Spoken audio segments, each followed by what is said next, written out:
온라인 특별 새벽 기도회를 여는 매일 기도.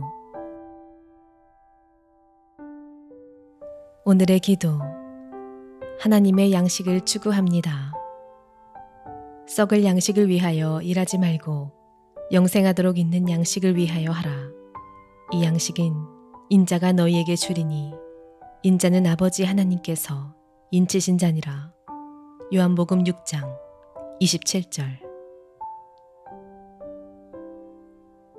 나에게 월급을 주시는 분, 먹고 살아갈 양식을 주시는 분은 하나님입니다. 양식이 하나님께로부터 오는 것이기에 하나님을 위해 일하길 원합니다.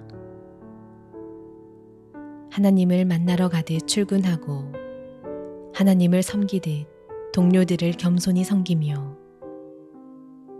하나님의 일을 하듯 회사의 일을 성실히 해내길 원합니다.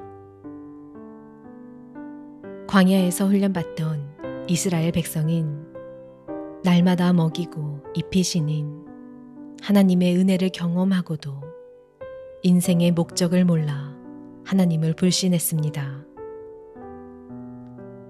내가 왜 살아야 하는지를 모르면 죽도록 일하면서도 허무할 수밖에 없습니다. 세상의 무익한 속도전에 휘말리지 않고 오로지 하늘로부터 오는 은혜와 평안에 갈급하기를 소망합니다.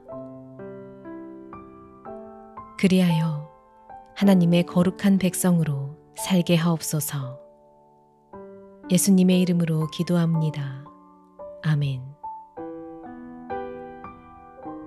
한 번 더 깊이 묵상하며 기도하시기 바랍니다.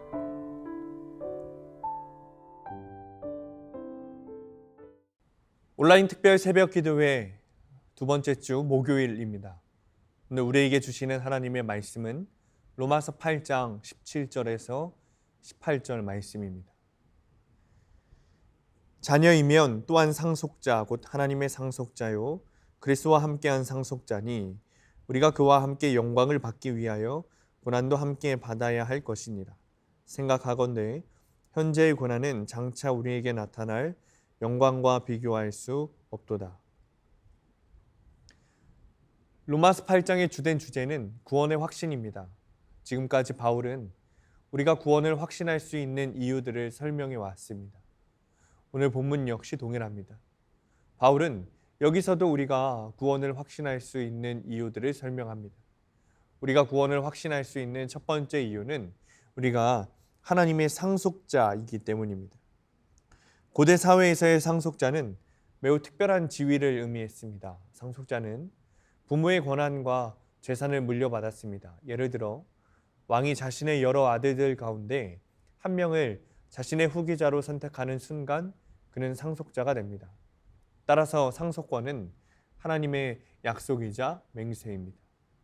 부모는 자녀를 상속자로 삼음으로 자녀의 권한과 재산을 자녀에게 물려주겠다고 약속하고 맹세하는 겁니다. 본문의 원리도 마찬가지입니다. 하나님은 우리를 상속자로 삼으셨습니다. 우리는 하나님의 상속자입니다. 이것을 약속하신 분은 하나님이십니다. 그러므로 우리는 반드시 하나님께서 약속하신 것을 상속받게 될 것입니다. 이것을 인간 편과 또 비교하는 것은 중요합니다. 사람들 사이의 약속과 맹세는 자주 깨뜨려집니다. 예를 들어 한 왕이 자신의 아들을 상속자로 삼고 그에게 왕국을 물려주겠다라는 약속과 맹세를 했다고 가정해 봅시다. 그런데 어떤 이유로 그 왕국이 멸망한 거죠. 그러면 왕은 자신의 약속과 맹세를 지킬 수 없습니다. 실제로 역사 속에서 이런 일은 비일비재했습니다. 하나님은 그러실 수 없습니다. 우리 하나님은 거짓이 없으신 하나님입니다. 하나님의 말씀은 기적으로 드러날 수 없습니다. 하나님의 말씀은 모두 진리이고 하나님의 말씀은 반드시 이루어집니다. 그러므로 우리를 상속자로 삼으신 하나님의 약속이 취소되는 일은 없습니다. 우리를 상속자로 삼으셨기에 하나님께서 우리에게 주시겠다고 약속하신 것들은 반드시 성취됩니다. 우리가 구원을 확신할 수 있는 두 번째 이유는 우리가 그리스도와 함께한 상속자이기 때문입니다. 이것은 우리가 하나님의 상속자가 된 이유와 근거를 나타내는 표현입니다. 우리가 하나님의 상속자가 된 것은 그럴 만한 자격과 조건이 우리에게 있어서가 아닙니다. 우리가 하나님의 상속자가 된 것은 전적으로 예수님 때문입니다. 예수님이 우리와 함께 하시기 때문에 우리는 하나님의 상속자가 될 수 있었습니다. 우리가 예수님과 연합한 존재이기 때문에 하나님의 상속자가 될 수 있었다는 뜻입니다. 다른 말로 말하면 우리가 가진 모든 축복들은, 특히 하나님께서 우리에게 주시고자 하는 것들은 모두 예수님 때문에 주어지는 것입니다. 우리는 이런 영광스러운 지위를 상속받은 것입니다. 우리는 하나님의 상속자이고 그리스도와 함께한 상속자입니다. 하지만 이처럼 영광스러운 지위를 상속받았음에도 불구하고 우리는 매우 어려운 시절을 보내야 합니다. 우리는 자주 고난과 시련을 겪어야 합니다. 우리는 견디기 힘든 고통을 감내해야 합니다. 이 간격을 어떻게 우리가 이해해야 할까요? 어떻게 영광스러운 지위와 고난이 공존할 수 있을까요? 바울은 우리가 이런 혼란에 빠질 것을 이미 알고 있었습니다. 그래서 그는 이렇게 말합니다.